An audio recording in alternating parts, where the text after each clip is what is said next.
자, 학생들이 질문하고 답변하는 시간입니다. 진짜 수학 공부법 134쪽의 내용인데요.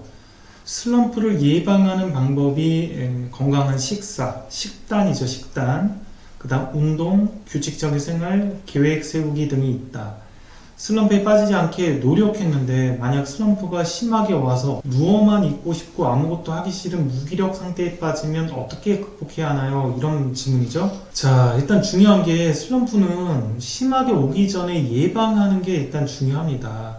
그 예방을 하는 방법은 이 부정적인 상황이나 그런 생각이 물밀듯이 오기 전에 그거를 긍정적인 생각이나 상황으로 의식적으로 만드는 게 중요하거든요.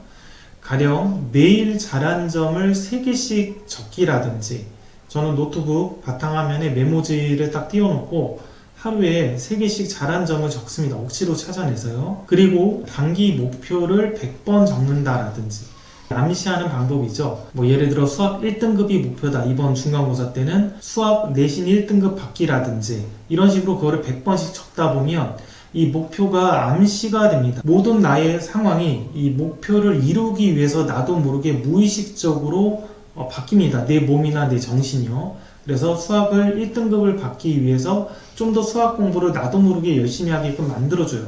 목표 적기라든지 아니면 긍정적인 상상하기라든지 아니면 암시하기라든지, 암시하기는 말로 암시를 해도 되고 본인 스스로, 아니면 암시하는 그런 메시지를 반복해서 들어도 되죠. 명상 같은 거 듣기라든지. 자, 이런 것들이 뭐냐면 이 예방인데요. 이 예방을 통해서 부정적인 그 상황에 빠지지 않도록 일단 하는 게 중요합니다. 부정적으로 빠져버리면 거기서 극복하는 것들은 만만치가 않으니까요. 슬럼프에 빠져서 뭔가 공부하기도 싫고 그러면 공부 장소를 바꿔보는 것들이 좀 좋을 수 있어요. 가령 집에서 했다면 독서실이나 스터디 카페 그런 데를 가본다라든지, 아니면 스터디 카페 다녔던 데를 좀 다른 데로 옮겨서 분위기 반전을 한다라든지, 아니면 내가 좀 더 쪽팔릴 수 있는 그런 공간에 가서 공부를 한다라든지, 그렇게 분위기를 좀 반전하는 방법이 있습니다. 예전에 보면 대학 도서관에 고등학생들도 많이 와서 공부를 했거든요. 그럼 대학생들이 좀 열심히 하니까 거기서 공부를 하면 좀 더 열심히 하죠. 그런 도서관들을 찾아가서 하는 방법도 있죠. 너무 움직이기도 싫고 공부하기도 싫으면 남산 도서관을 한번 가는 것도 괜찮아요. 남산에 가서 남산 도서관이 있는 그 밑에 도착을 해서 버스를 타고 끝까지 정상까지 올라가지 말고 그냥 걸어서 올라가는 방법이 있습니다. 걸어서 등산을 하듯이 올라가면 보통 1시간 정도 걸릴 거예요.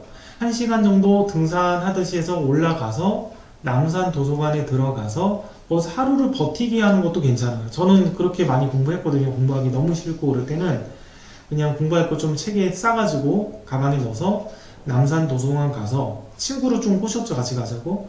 남산 밑에서 내려서 남산까지 올라가는 겁니다. 1시간 동안 등산하듯이 올라가고, 올라가면 이제 등산을 했기 때문에 힘들거든요. 그럼 도서관에 가서 공부 안 돼, 힘드니까. 책을 피면 좀 졸리거든요. 그러면 한숨 잡니다. 한두 시간. 자다가 일어나면 이제 좀 도서관이니까 또 책들이 있잖아요. 그러면 책들 있는 데 가서 소설책이나 좀 재밌는 책들 같은 거 가지고 좀 한두 시간 또 책을 봅니다. 그리고 나서 좀 있다 보면 배가 고픕니다. 배가 고파서 밑에 가서 식당에서 컵라면이나 그런 것도 먹고요. 먹고 또 올라오면 또 먹었으니까 또 집중이 안 돼요. 그럼 또 한숨 자거나 아니면 또 책 같은 거 보는 거죠. 거기 소설책 같은 거. 그렇게 하다 보면 저녁 때쯤 되면 갑자기 공부하고 싶고 집중이 잘 되는 시점이 옵니다. 그럼 그때 바짝 집중해서 공부를 합니다.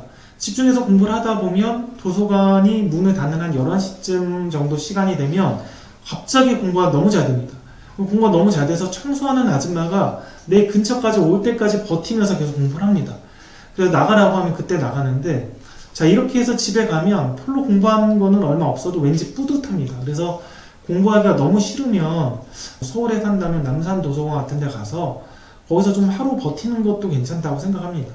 하루 버티다 보면 좀 공부하고 싶어질 때 있거든요. 그때 한두 시간 바짝 하다 보면 공부에 대한 감각들, 공부하고 싶은 그런 욕구들 혹은 공부에도 그렇게 재밌다, 할만하다라는 것들이 좀 생기거든요.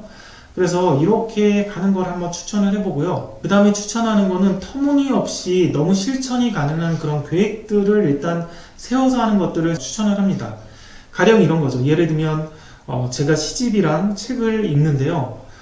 자주 안 읽게 됩니다. 책도 좀 재미없는 책이에요. 재미없는 책인데 한 500페이지인가 600페이지 되는 책을 한번 읽어보려고 산 게 있어서 억지로 읽고 있어요. 시집도 제가 사고 싶어서 산 게 아니라 누구한테 선물 받아가지고 막 읽고 있습니다. 그러다 보니까 잘 안 읽혀요. 그래서 저는 이제 목표로 어떻게 뒀냐면 책은 한 페이지 읽기, 시는 하루에 3개 읽기 이렇게 목표를 뒀어요. 이거는 되게 할만하거든요. 시 한 편 읽는데 한 5분밖에 안 걸려요. 그래서 시 하루에 3편 읽기, 그 다음 책 한 페이지 읽는 거는 잠자기 전에 한 페이지 읽으면 하잖아요. 자, 이렇게 목표를 둬서 좀 재미없고 하기 싫어하지만 해야 될 것들을 하고 있습니다.